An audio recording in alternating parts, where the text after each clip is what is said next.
इस कविता का जो विषय है, वो जो शब्द है, असल में उस पर कविताएं नहीं लिखी जा सकती। दुनिया की किसी भी कलम में इतनी ताकत नहीं है कि वो मां पे कविताएं लिख सके। मैं तो बहुत छोटा कलमकार हूं, मैं मां पे क्या कविताएं लिखूंगा। मैंने एक कविता सिर्फ ये लिखी है कि जब मां हमारे पास होती है तब शायद उसके होने का एहसास नहीं होता। जब मां नहीं होती तब जिंदगी क्या होती है, बस मैं ये कहना चाहता हूं। तब आप सुने उस कविता को। एक बहुत छोटी सी कहानी उस कविता के शुरू में कहता हूं। एक जंगल में एक संगीतकार मृदंग बजाता था। मृदंग ढोलक की तरह एक वाद्य को कहते हैं। और जब मृदंग बजाता तो एक बकरी का बच्चा वहां रोज आके खड़ा हो जाता। एक दिन सर ये कैमरे जो भी हैं बंद कर दें प्लीज, फॉर गॉड सेक। बकरी का बच्चा वहां खड़ा हो जाता आके, तो मृदंग जो बजाता था संगीतकार, उसने उस मेमने से एक दिन पूछ लिया कि यार तुझे क्या मेरा सुर, मेरी ताल, मेरी लय बहुत अच्छी लगती है जो तू रोज यहां चला आता है। वो बोला मैं नहीं जानता कि आप क्या बजाते हैं, न मुझे सुर की समझ, न ताल की समझ, न लय की समझ। मैं तो बस इतना जानता हूं कि इस ढोलक पे, इस मृदंग पे जो चमड़ा मढ़ा है वो मेरे मां के बदन से आया है। क्या बात है, बहुत अच्छे, वाह। जब इस पे थाप पड़ती है मैं आके खड़ा हो जाता हूं। बहुत अच्छे, वाह। मेरी कविता मां के न रहने पे भीतर से पड़ी हुई थाप की कविता है। तब सुनाना चाहता हूं। इस कविता में अगर आपके आंसू बाहर की दुनिया की यात्रा करना चाहे तो रोकिएगा मत। अगर आपको ठीक लगे, जैसा कहता हूं जब मां नहीं होती तब जिंदगी क्या होती है। एक मुनव्वर राणा साहब का शेर उधार लेता हूं कि किसी के हिस्से में मकान आया, किसी के हिस्से में दुकान आई, मैं सबसे छोटा था, मेरे हिस्से में मां आई। क्या बात है, वाह वाह, बहुत अच्छा। तब कहता हूं कि कल जब उठकर काम पर जा रहा था तो अचानक लगा कि कोई रोक लेगा मुझे।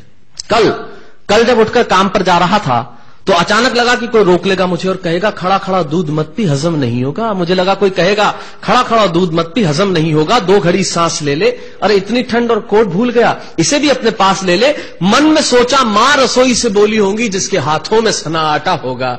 अगली पंक्ति के खालीपन से जुड़े और जुड़े तो मुझे बताएं। मन में सोचा मां रसोई से बोली होंगी जिसके हाथों में सना आटा होगा, और पलट के देखा तो क्या मालूम था कि वहां सिर्फ सन्नाटा होगा।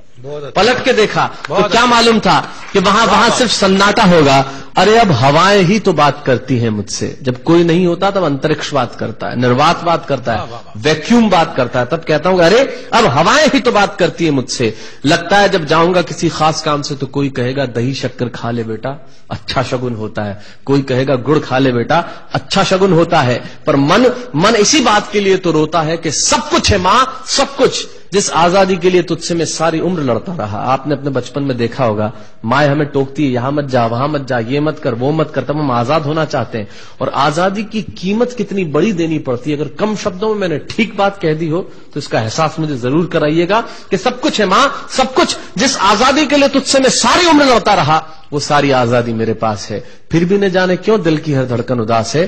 कहता था ना तुझसे मैं वही करूंगा जो मेरे जी में आएगा, और आज मैं वही सब कुछ करता हूं जो मेरे जी में आता है।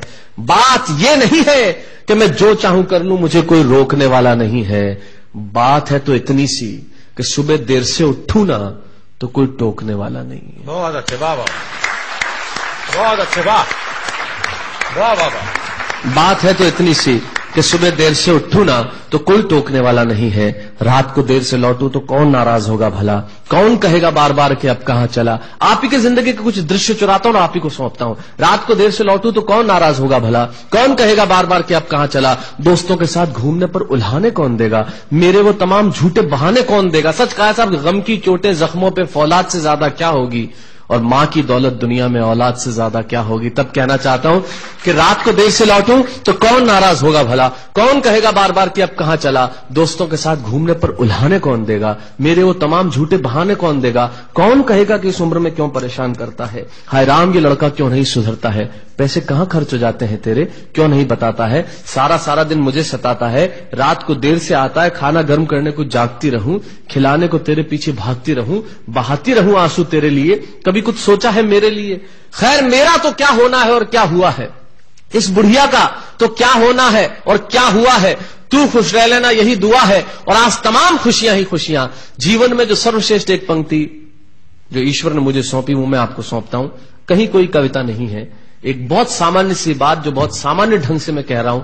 लेकिन गेट सेट गो जो मैंने किताब लिखी, शायद हिंदुस्तान के पिछले 3 सालों में सबसे ज्यादा बिकने वाली किताब वो रही। 14 भाषाओं में उसका अनुवाद हुआ। वाह वाह में मैं रोज टीवी पे बोलता हूं, मेरे लाखों लफ्ज कुर्बान करता हूं सिर्फ उस एक पंक्ति पे जो ईश्वर ने मुझे सौंपी, और कहीं कोई कविता नहीं है, आप ही का भाव आपकी उठा को सौंपता हूं और देता हूं, और जिस विश्वास के साथ मैंने लिखा उस विश्वास के साथ आपको देता हूं कि मेरा तो क्या होना है और क्या हुआ है, इस बुढ़िया का तो क्या होना है और क्या हुआ है, तू खुश रह लेना यही दुआ है। और आज तमाम खुशियां ही खुशियां, गम ये नहीं है कि कोई ये सब खुशियां बांटने वाला होता, पर कोई तो होता जो गलतियों पे डांटने वाला होता। बहुत अच्छे, वाह वाह वाह वाह, बहुत अच्छे, वाह। गम ये नहीं है कि कोई ये सब खुशियां बांटने वाला होता, पर कोई तो होता जो गलतियों पे डांटने वाला होता। और अंतिम पंक्तियां देता हूं कि तू होती ना तो हाथ फेरती कभी सर पर या हल्के से बाम लगाती, आवाजें दे देकर सुबह उठाती, दिवाली पे टीका लगाकर रुपए देती और कहती बड़ों के पांव छूना आशीर्वाद मिलेगा, कपड़े मत फाड़ना अगला कपड़ा अगली दिवाली को सिलेगा, बहन को सताता तो तू चांटे मारती, बीमार पड़ता तो रो रो के नजरें उतारती, परीक्षा से आते ही खाना खिलाती, पिता की डांट का डर दिखाती, फिर पिता की डांट से तू ही बचाती, इसे नौकरी मिल जाए ये तरक्की करे दुआओं में हाथ उठाती, और तरक्की के लिए वतन छोड़ देगा ये सुन के दरवाजे के पीछे चुपके चुपके आंसू बहाती। सब कुछ है मां, सब कुछ, आज तरक्की की हर रेखा तेरे बेटों को छू के जाती है, पर मां हमें तेरी बहुत याद आती है। बहुत अच्छा।